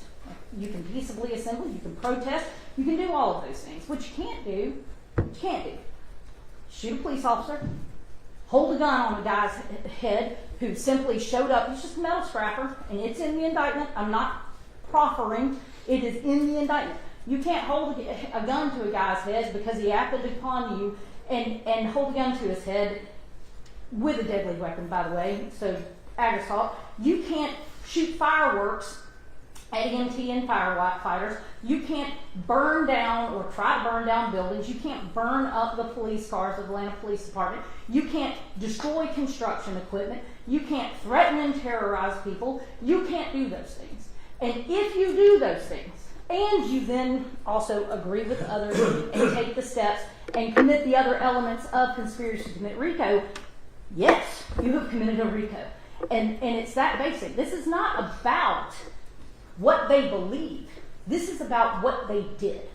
And what they did not to the police, just to the police, not just to firefighters, not just to EMTs, not just to law-abiding citizens who work and have built companies and had contracts to have something to do with this, or in some way to build or construct or to clean or whatever, the police public safety training center. It's a mouthful.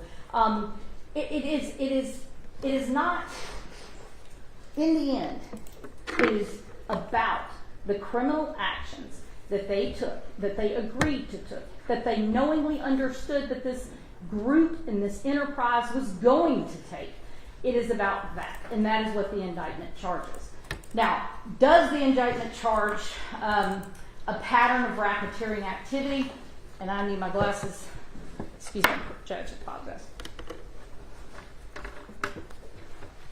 And bear with me, Judge, if you will, please. This particular issue within this case is a little bit convoluted and complex, as seems like everything to do with RICO charges.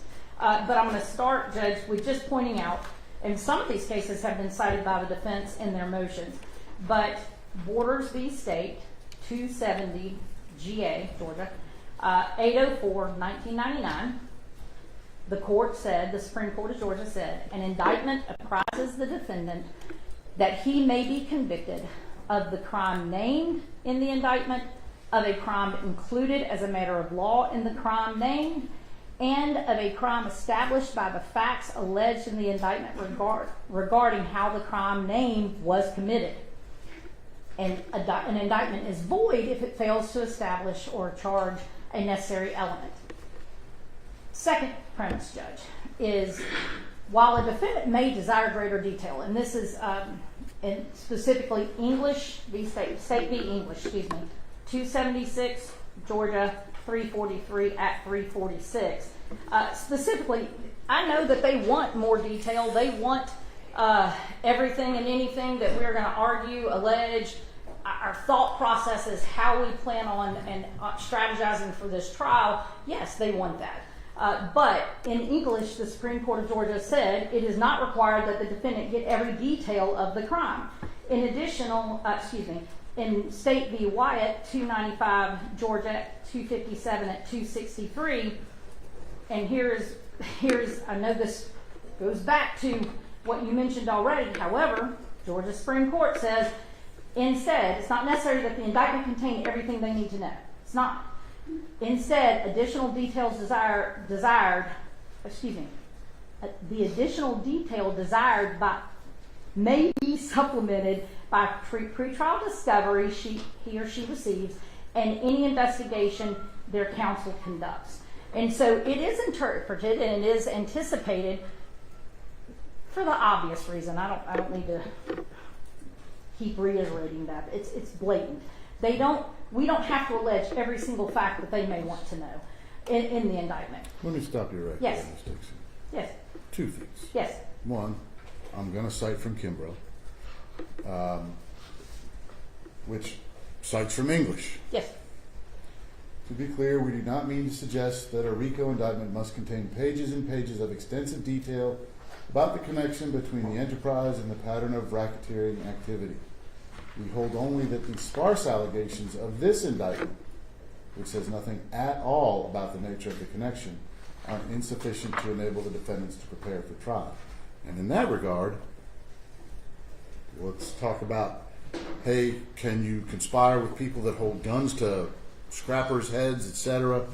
No, but if you're Mr. Liberto, for instance, not picking on your guy, he is named in one overt act under 143. That on or about January 18th, 2023, he did attempt to occupy the cab force with camouflage, camping gear, and living supplies. I don't know if you've been out on Martin Luther King Jr. Drive, but there's folks out there wearing camouflage with camping gear and living supplies. So any homeless person in that park should be part of this RICO? No, Judge, not unless there is... Not unless there's a nexus to the RICO. Where is it? In the allegations, Judge? This was done to prevent the construction of the Atlanta Public Safety Training Center. That's what you're going to point to. Yes. And the introduction that talks about the direct actions as well as the common purpose. And I'll go back, Judge. You're going to ask me for a cite, but let me say it and then I'll go find my cite with the court's permission. The bottom line is that one of the things we will have to prove is not that each defendant agreed ahead of time or then later committed predicate acts themselves. So what we will have to prove at trial is that the defendants knowingly joined a conspiracy that they knew had a common purpose of committing predicate acts for the goal of the enterprise in this situation. I'll just apply it to this case. And so an overt act is alleged against Mr. Liberto. That's all we have to allege in the indictment. And again, I'm not saying that the indictment couldn't be better. It could, of course, any indictment. But is it sufficient to put him on notice? Yes. The indictment tells him, or tells them all, that what the DTAF, the Defendant Atlanta Force Enterprise is, where it got its beginning, some of the things that surrounded it, how it's structured, it does allege that, how it is financed, all of that. And then it says, these defendants, each individually and as a group, as parties to the commission of the crime, conspired to commit RICO, and the law will be that we have to establish, and then it alleges the predicate acts. So while I understand that he's charged in one paragraph, that's his overt act. And we allege that it's in furtherance of the conspiracy and that it's in furtherance of the purpose of the enterprise, more important. And Judge, that's what we have to allege. Now, that's not all we got to prove, again, but that is what we have to allege. Does that answer your question? It's an answer. Okay. And so, as far as going back to the issue of whether there's sufficient do you have other questions about the stuff I've talked about before I move on? The issue of whether there's predicate acts, and we've argued this before, Judge, but let me hit a few more points. One is Mr. Samuel didn't argue it, but I'll go ahead and point it out, that it is not simply just within count one that the court must look. The court must look to the entirety of the indictment. along with the statute, that State v. Bear 303. The Kimbrough case that got overturned seemed to say otherwise. Well, so Because that was, the Court of Appeals was like, well, if you look at the whole indictment, you get the main picture. And the Supreme Court said, no, that's not how it works. So, Judge, for example, Sanders, which is a 2022 case, which is cited by the defense, 313 Georgia 191 200. When an indictment charges a compound felony, and maybe that's the issue. This is a conspiracy. Maybe that's the issue. I would need to look back at Kimbrough. I apologize.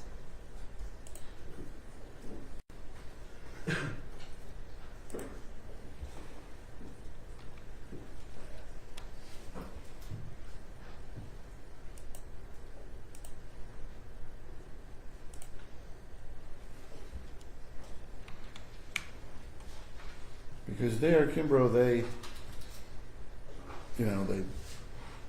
the Gwinnett County folks took an indictment, and they said, and they incorporated counts 5 through 20, and then 25 through. They incorporated the counts into the RICO count, and while the Court of Appeals thought that was fine, the Supreme Court said we disagree. And I understand the state's argument is, hey, that's why we put all these overt acts into count 1. Put them on notice, and then the elements are filled out with the remaining count, or 2 of them at least. And that's not my only argument, Judge, but Sanders, was Kimber a conspiracy case? I don't know. Sanders a murder case. Okay. Well, so if it's a direct murder, Judge, then the distinction, then I can answer you what the distinction is. The distinction is that when an indictment charges a compound felony, that is different, or a compound crime. And are you look? Should I just hush and let you read Sanders real quick? No, I'm listening. Okay. Basically, Sanders stands for the proposition, and it's well adopted. It's not in question, that when an indictment charges a compound felony, such as conspiracy, the count charging the compound offense must contain the essential elements of the predicate offense, or the indictment must contain a separate count charging the predicate offense completely, or the indictment must elsewhere allege facts showing how the compound offense was committed. And a challenge that a count in the indictment must be vacated because it did not allege the essential elements of the underlying offense is a challenge to the form. Anyway, so in this, we have to prove that the defendant conspired with one or more people to conduct or participate in the defendant Atlanta Forest through a pattern of racketeering activity, and that one or more of the co-conspirators committed overt acts in furtherance, which goes back to somewhat of what you mentioned before, Judge, and technically, we don't have to prove that each defendant, or allege, actually did the overt acts. One of the co-conspirators must do an overt act. So it's to Mr. Liberto, and I'm sorry to jump around, but as to your point about Mr. Liberto earlier, we've alleged a conspiracy, so every single one of those 225 overt acts are attributable to him, because once we prove, of course, but in allegation, because he is alleged co-conspirator, and he is responsible for the overt acts of his co-conspirators. That's it. Again, we do not have to allege that an individual defendant committed racketeering acts, but rather that the defendant committed overt acts in furtherance of the conspiracy, and those acts don't even have to be crimes. So, we do not have to allege or prove that the defendant agreed to that he himself will commit predicate acts. And I'm going to cite, it's 2025 Jordan versus State 375. And Judge, I have some of these cases if you want copies, but 375 Georgia App 552 2025 case. That is citing the Cotman case. And Jordan says a person may be found guilty of RICO conspiracy if they knowingly and willfully join a conspiracy which itself contains a common plan or purpose to commit 2 or more predicate acts. They don't actually have to intend to commit the acts themselves. Now, as to whether we alleged predicate acts, one of the most important aspects of the RICO statute that I think has been missed, and not just by these defendants, but a lot, is that the plain reading of racketeering activity under 1314.3 and its many subdivisions leads to the conclusion that has been adopted by the Supreme Court of Georgia. 1614. Excuse me. I'm probably going to do some things like that. I apologize, Judge. 1614.3. That not every act of racketeering activity actually has to be a full and self-contained crime. And so as the court knows, but I'm going to go through it for the record, that we have to allege a pattern of racketeering activity. And under 1614.3, subsection 4, we have to allege either at least two acts of racketeering activity in furtherance of one or more incidents with the proper relationship, and I'll just abbreviate it that way. Or we have to allege that they engaged in one or more acts of domestic terrorism. And then racketeering activity, so it's one of two ways. Either it's at least two acts of racketeering activity, or at least one count or at least one accusation of domestic terrorism. So when you come to it, how's racketeering activity? And this is where it gets interesting, Judge. Yes, everybody knows about 1614.3.5a. Everybody is aware of it. It says that racketeering activity includes to commit, attempt to commit, to solicit, coerce, intimidate another person. And then it goes on to say, gives, I think it's 43 categories of criminal offenses. So for example, assault, and then it'd be any of those assaults under that article and chapter. But that's one way. B is the second way. So 1614.3.5b says that racketeering activity shall also mean any act or threat involving ... So murder, robbery, things of that nature, arson, and felony obstruction of justice arson and obstruction of justice, which is punishable by imprisonment for more than 1 year. So with the plain reading of that means that if we allege in our indictment domestic terrorism one or more times, 2, adequately, 2, predicate acts under 5A, which would involve the criminal offenses, or 3, acts involving arson or felony arson or felony obstruction of justice. That if within the entirety of our indictment we have done that, then we survive demurrer. And I'm going to give you the case that specifically says that 5B includes not only or adds to the list of criminal offenses by saying acts or threat involving. And that is in 2005, it's Dorsey v. State, 279 GA 534 at 540 through 541. And in that particular case, Judge, the state had alleged multiple different paragraphs of predicate acts for the racketeering activity. One of those was, I think, paragraph 5. It doesn't really matter. They had a paragraph, and in that paragraph, they alleged that defendant, let me get it right, committed acts involving murder, which is one of the allowed crimes. And then it says, in that he met with 4 co-conspirators for purpose of planning, that the conspirators conducted surveillance and obtained firearms, that Dorsey covered for Cuffey and that when Cuffey was questioned by law enforcement, and that Dorsey employed co-conspirators in the sheriff's office as consideration for their participation, and, lastly, that he discussed alibis. None of those were criminal offenses.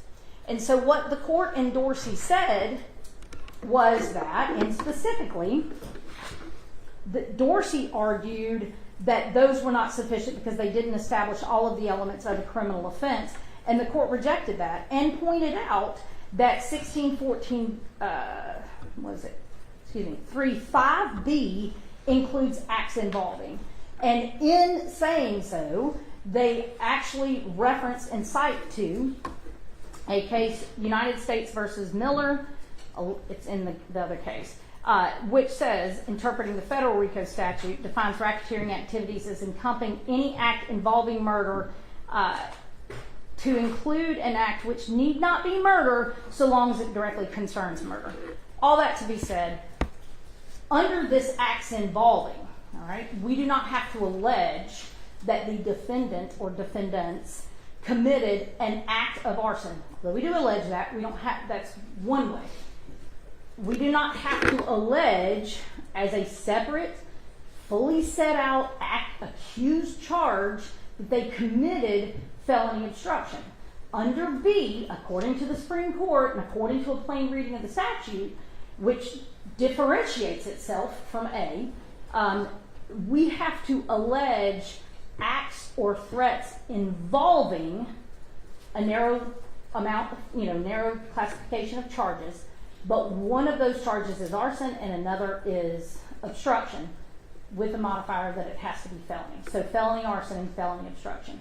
So, I cite to that case as adopting that practical and plain reading of the statute.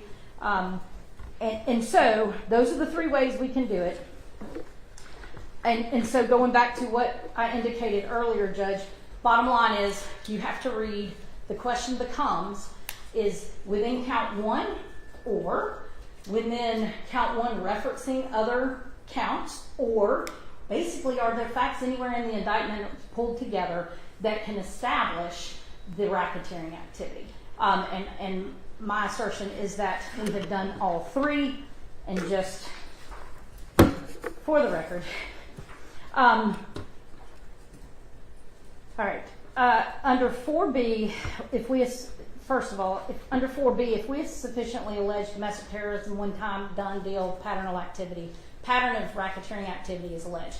You don't have to allege, unlike the other issues, you don't have to allege multiple incidences of domestic terrorism activity. You have to set it out fully and completely, but only one time. And the indictment does so. Section 2, paragraph 152 of count 1, in the overt acts that include predicate acts by the language of the indictment, expressly stated, states in honor about January 21st, 2023, Naja Gear, Madeline Fiola, Emily Murphy, Francis Carroll, and Ivan Ferguson joined the night of rage in Atlanta, caused arson and property damage, and thereby committed the offense of domestic terrorism. Now, obviously, as far as domestic terrorism, that doesn't lay out the elements of domestic terrorism. The state's not saying that. However, slow down, Ms. yes, Dixon. I'm going too fast. I know you're going too fast for Mr. Yes, Forehead. I apologize. So you're going to 162? Yes. Oh, 152. 152.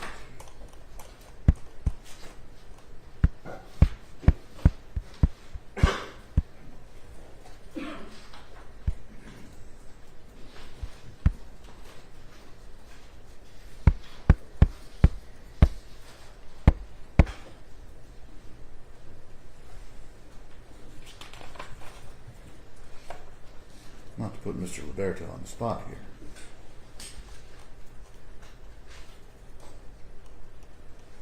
But is it going to make a difference that post dates his one day in the park? Very specific. I'm sorry, Judge. I can't. Okay, Mr. Liberto is alleged to have camped on January 18th of 2023. Right. This predicate act of which you speak in paragraph 152 occurred on January 21st, after Mr. Liberto went camping in DeKalb County. Right. It's an ongoing, continuous litany of activity. And so I see what you're... So how does that tie him in? You got to show how that ties him in, because if somebody goes camping and then 3 weeks later somebody burns something down. So it's really So if I go by an Italian Ice at a mafia-sponsored parade, I'm cooked. no. No, Okay. absolutely not. If there is evidence, however, that beyond what overt act, again, we don't even have to allege an overt act, but we I do, paid $1 for that Italian ice. then that might have been a crime, because that sounds really cheap, Judge. I mean, you know, what they say about, you know, if it's too good to be It was a true. mafia-sponsored event. Okay, but if it's too good to be true, anyway. Sorry. So bottom line is, Judge, no, obviously, because there's no evidence of other, well, if that's all you did, okay? How's he on notice? That's his point. How Because am I on notice that camping furthered this conspiracy? Because he's alleged to have. He's alleged, and it's explained. And now given, there is not a specific for each of these 62 argument or about how the state knows what it knows about Mr. Liberto, for example. But it accuses and alleges, which is what we're here for. Mm-hmm. And it says, Mr. Liberto, we are telling you to be on notice that you are accused of conspiring to do these things and to commit this RICO Act. And then, of course, how RICO is defined, that comes from the statute, it comes from case law. But maybe this answers your question, I'm not sure. The bottom line is, Judge, he doesn't have to have agreed specifically to certain criminal acts. He has to have agreed that predicate offenses or acts, not offenses, not just offenses, predicate acts will be committed in, these words get so overlapping, but that predicate acts will be committed in pursuit of the purpose of the enterprise. At least 2 will be committed. He has to do so knowingly. And the conspiracy itself or the enterprise itself has to have a common purpose. And that's what we have to prove. So while one overt act is alleged in the indictment, that is not the extent to which the state has accused him of being involved. The state has accused him of conspiring to commit RICO, which 2 or more acts, it's in the indictment. So that's one act. Let me keep going, which is after the fact, but it is a continuing enterprise. And I understand what you're arguing. Your argument is, okay, well, if I'm not arguing, I'm just pointing out facts. Your point is, if he was in the, but that's not the only, but again, it's not the only incident that he's aware of, or he was involved in, or that we have information on. How does he know that from looking at the indictment? Because he's accused with conspiring to commit, and that he knows at least 2 predicate acts occurred, or conspiring to commit 2 predicate acts, basically. And so that's how he knows, because he's charged with it.